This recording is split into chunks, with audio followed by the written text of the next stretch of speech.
Bruce Lee once said, "A successful warrior is an average man with laser-like focus." Notice the selection of words. He did not say a successful warrior is a great man with laser-like focus. He said average man. Also notice that he did not say focus. He said laser-like focus. So in order to be successful, you don't need any extraordinary talents, but you do need extraordinary focus. And in this distracted world, your ability to focus and concentrate can become a huge competitive advantage only if you develop these abilities. So in this video, I will give you 7 actionable strategies to become more focused, and we're going to be drawing these ideas from a lot of great books on these topics. So make sure to focus like a laser beam on this video and take plenty of notes. Okay, coming in at number 7 is to work in large uninterrupted blocks of time. In the book Effective Executive, one of the greatest management thinkers of the 20th century, Peter Drucker, talks about the fact that the only way to do high quality work that today's knowledge economy requires is to work in large chunks of uninterrupted time. Now, there are quite a few important terms to note here. The first thing he said about the time required was large chunks. To clarify, it is impossible to do any high quality work in dribs and drabs of time here and there. Small chunks of time here and there are not useful because we never develop that attention momentum. We need large chunks of time to be able to focus singularly. The second thing to note is uninterrupted time.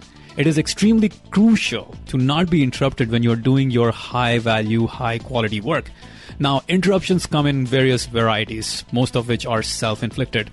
Interrupting yourself to check your email, your Facebook, your Twitter, your social media, news, all that stuff. Even some important work-related stat like your email subscribers, that's an interruption, unless you need to have that stat for you to do the work that you're doing. Of course, we also get external interrupts like people, phone calls, text messages, all that stuff. Anything that takes you away from your high-value, high-quality work is an interruption. But in order to do high-quality work, we must force ourselves to work in large chunks of uninterrupted time. If you're not used to spending large chunks of uninterrupted time on a task, you should slowly increase the length of uninterrupted blocks over time. Start with 30 minutes and slowly take it up to maybe 60 minutes, 90 minutes, 2 hours, so on and so forth. A simple tool, a really simple tool that you can use to force yourself to focus and concentrate is to use a countdown timer. Now set it to the number of minutes you want to work on something and focus completely on the task during that time. No distractions. Another thing you can do to get large chunks of uninterrupted time is to lock yourself in a room. No visitors allowed during your focus period. Okay, coming in at number 6 is to manage your attention space. Now, in order to be able to focus exclusively on what is important, it is vital that you give that important thing most or all of your attention space. So what is this attention space? Your attention space is basically everything you are giving attention to. If your attention space is occupied by multiple other tasks, projects, and distractions, it is very hard to focus because your attention is fragmented.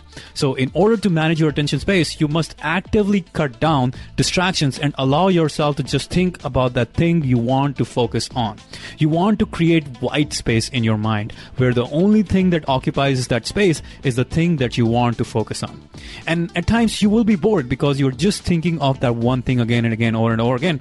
But you have to allow yourself to be bored. In those moments of boredom, you must actively try to not seek distraction or novelty because you will disturb that clean space of attention you have available to you.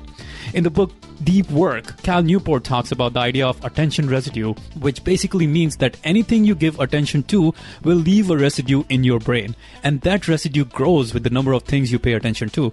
So if we want to focus, we must minimize the attention residue. Okay, coming in at number 5 is to focus on the most important things. Remove almost everything else from your plate.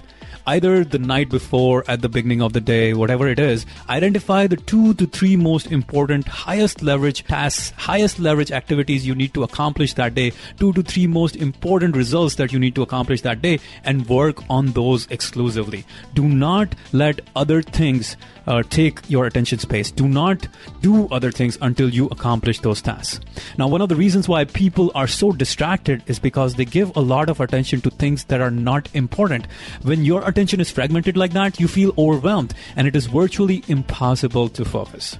Now, in the book 80-20 Rule, Richard Koch talks about the importance of focusing on those 20% things that literally create 80% of results, and just cutting down the other 80% of things will bring you massive clarity and massive focus.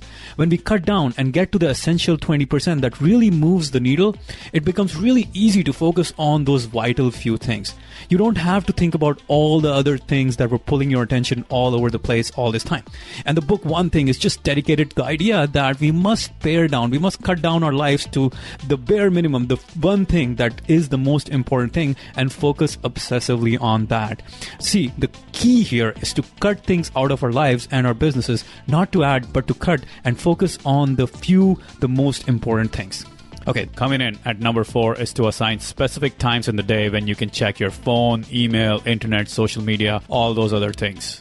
This technique was a game changer for me, and Cal Newport talks about it at length in the book Deep Work. Once I decided to cut down all forms of phone, email, internet time from my focused work time, my productivity literally soared. In fact, on most days, I don't check my phone, my email, my social media, news, etc. till 5 p.m. And that allows me to focus very cleanly on what is most important.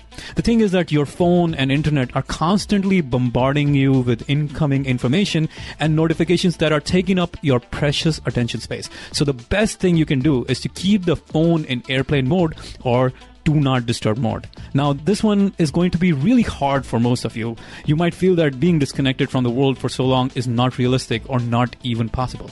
However, once you do it, you will feel a sense of calm control that you have been craving all your life. And in the book Manage Your Day-to-Day, Jocelyn Glay shows that many of the great achievers actually use some form of rituals like this to keep their focus on the most important thing throughout the day. Okay, coming in at number 3 is to stop multitasking. Multitasking is one of the biggest lies. It's one of the biggest myths out there because you can never truly multitask. In situations where you think you are multitasking, you are actually switching attention from one task to another very quickly, back and forth. However, every time you switch attention, you have to now reload the context of that thing into your working memory. And that context switching and loading takes time and leads to drastically poor performance. In my podcast interview with Dave Cranshaw, the author of The Myth of Multitasking, he talks about the 3 immediate downsides of multitasking. First, it reduces the quality of your overall work. Second, it increases the overall time required to get the tasks done. You might think that you're being super productive by switching in between tasks, but it has been proven again and again that you will actually be able to get things done much faster if you just focus on one thing at a time linearly. Thirdly, it increases your stress levels and adds to frustration and lack of fulfillment. So if you want to build your focus, if you want to become more focused in life, make sure to stop multitasking and start single tasking. Focus on one thing, finish it, and then move on to the next thing. Okay, coming in at number 2 is to get everything out of your brain. A lot of the times we're distracted because we have too many things occupying our brains, things that should have never been there in the first place. In the book Getting Things Done, David Allen says, our brain is for having ideas, not for storing them. So to have great ideas, we don't really need more time, but we do need more attention space. So we should make it a point to not waste our attention space with information that can easily be stored externally. And in the book, The Organized Mind, Dr. Daniel Levitin talks about the idea of building an external brain, also called brain extender. He said that we must use brain extenders to store information so that we can clear our heads for clean thinking. Now, my favorite tool for getting everything out of my brain is Evernote. And since Evernote is always available to me, either on my phone or on my computer, it makes a perfect brain extender, always available to me. Everything I need to remember goes on my Evernote. Everything I learn goes on my Evernote. Everything I need to do goes on my Evernote. Even this video was planned on Evernote. Okay, coming in at number 1 is a meta-level strategy that helps you implement all of the previous 6 strategies we just talked about. This is by far the most powerful strategy for building your overall brain power and focus. This strategy is mindfulness meditation. Not just any kind of meditation, but a very specific kind of mindfulness meditation, which has been the subject of over 1,000 plus scientific research studies. Meditation is one of the most powerful techniques to train your attention because the whole practice of meditation is about getting your mind to focus on the object of your meditation. Meditation is just like a gym workout for your brain. So while working out in the gym strengthens your physical muscles, meditation strengthens your focus muscles. And over 1,000 scientific studies have now shown that meditation is the wonder drug for our brains, as it helps with increasing the gray matter in your brain, regulating emotions, managing stress, and even increasing your focus. A 2012 study from Emory University demonstrated that participants with more meditation experience exhibit increased connectivity within the brain networks controlling attention. The research showed that the amount of time an individual spends practicing meditation is directly correlated with activity and connectivity changes in the brain, particularly in attentional regions. These neural relationships are involved in the development of cognitive skills such as maintaining attention and disengaging from distraction. Moreover, the benefits of the practice were observed also in normal state of consciousness during the day, not just during the meditation practice, which shows that even though you might meditate once or twice a day, the effects last all day long. I have personally been doing mindfulness meditation for over 20 years now. I tried various forms of meditation over the last 20 years, but there is one kind that I found to be the most powerful and potent. And surprisingly enough, that's the one that most of today's scientific research on meditation is focused on. So in order to help you start meditating so that you can build your brain power and become more focused, I've put together a very simple and free guided mindfulness meditation audio. All you need to do is download that audio and press play, and you will be meditating in 30 seconds. You can click right here or go to 2000books.com/meditate to grab the simple and free guided meditation audio that will guide you through the process of mindfulness meditation. And if you haven't yet subscribed to our channel, make sure to do so, as we summarize a lot of great business and self-help books on our channel. We have over 70 book summaries on our channel, and there are more summaries coming every week.